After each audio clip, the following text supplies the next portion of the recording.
Hello everybody, this is Joe with Mobility Express, and I just wanted to do a quick video showing you some of the new options and features of the 2021 Toyota Sienna Hybrid converted by BraunAbility. Sitting in the driver position, right off the bat you'll notice some changes. The steering wheel, while familiar, does have some notable differences to the previous model year. There are some new buttons for driver assist, and the button placement has changed very slightly since the previous model year steering wheel.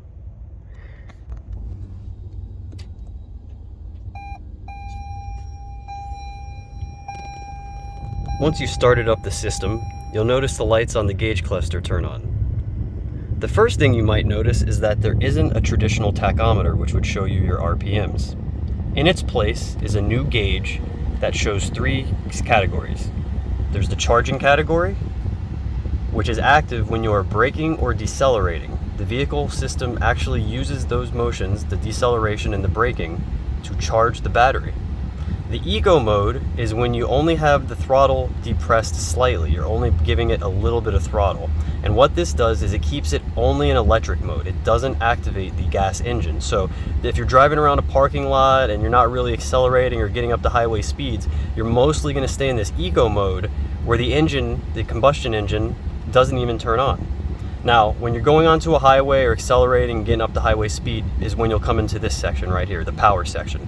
Once that needle goes through the green and gets to the white, you're going to hear the combustion engine kick on, and that's going to give you the full power of the hybrid powertrain. You're going to get the electric motor and the gas motor both giving you full power, and that is what you're going to be using when you're accelerating, basically anytime you push the throttle down substantially.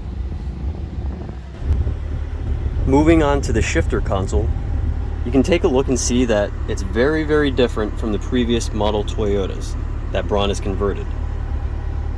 It does not look the same where previously the shifter was up in this area of the van. We now have it over here in a more central location. Furthermore, you'll also notice that there's the addition of two cup holders, one on either side of the shifter. And then there's also some new buttons down here. So right here you have an electric parking brake. Next, you have the brake hold button, and I'm going to make a separate little video clip to show you how this works. Next, you've got two switches here. This is for the drive mode, and it goes between three different drive modes. There's normal, sport, and eco mode. Furthermore, there's EV mode, which would be pure electric vehicle. On the front side of the shifter console is where you will find the buttons for the Braun Conversion. So you've got the main button right here that powers the entire conversion. You push that once, that's going to open the door, put the ramp out, and lower the kneeling system. Now, you have control over all those features with this toggle switch here. As you can see, if you push it up, the ramp will be on and the kneel will be off. If you keep it in the middle, both the ramp and the kneel are active, and if you push it down, both the ramp and the kneel are off. So you have the control with one simple switch of how you want that configuration to come out. Also on the front section here, you have two different USB charging ports. You have a traditional USB 2.0 or 3.0 size charging port, and then you have one of the newer, more recent USB Type-C charging ports. And beneath that, you'll find a traditional 12-volt power socket like you're used to seeing in a vehicle. Very simple and straightforward climate control system. More or less, it's pretty standard. It's just a slightly different shape from the previous model year Toyota. The infotainment screen has been totally updated for the 2021 model year. It is a 7-inch touchscreen, and you also have the buttons on the side here to help you navigate to the various sections.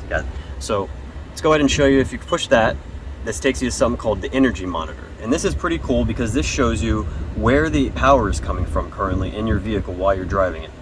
So normally what you'll see is the engine will either be charging the electric motor to charge the battery, or the engine will be powering the front wheels in unison with the electric motor. It's pretty cool. Right now it's not doing anything because I'm not using any power. I'm just parked in the car. But if I started to move or something, let's say I started to pull in the park and pulling out, you're going to hear that engine start up and you're going to see those arrows start moving. What that is showing you is the power is going from the engine to the electric motor, and it's now charging the battery. So it's a pretty nifty feature. It's pretty cool.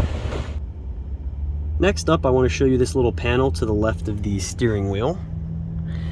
And there are a few important buttons down here. First off, you've got your traction control button.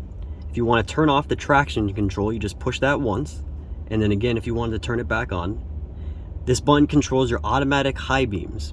That is a feature that is standard on the Toyota Sienna LE trim level, which is what we are in right now.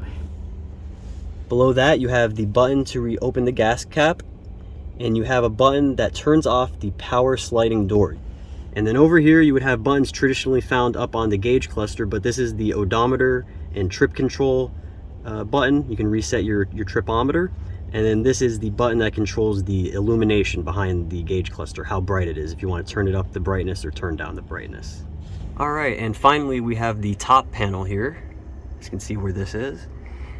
And just like in previous model years, it has buttons here for the power sliding doors, one on either side, open, close.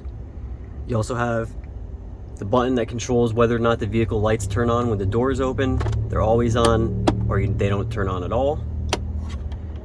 Furthermore, you have these buttons that you can push here to turn these little lights on, little vanity lights. And then there's an SOS emergency button right here.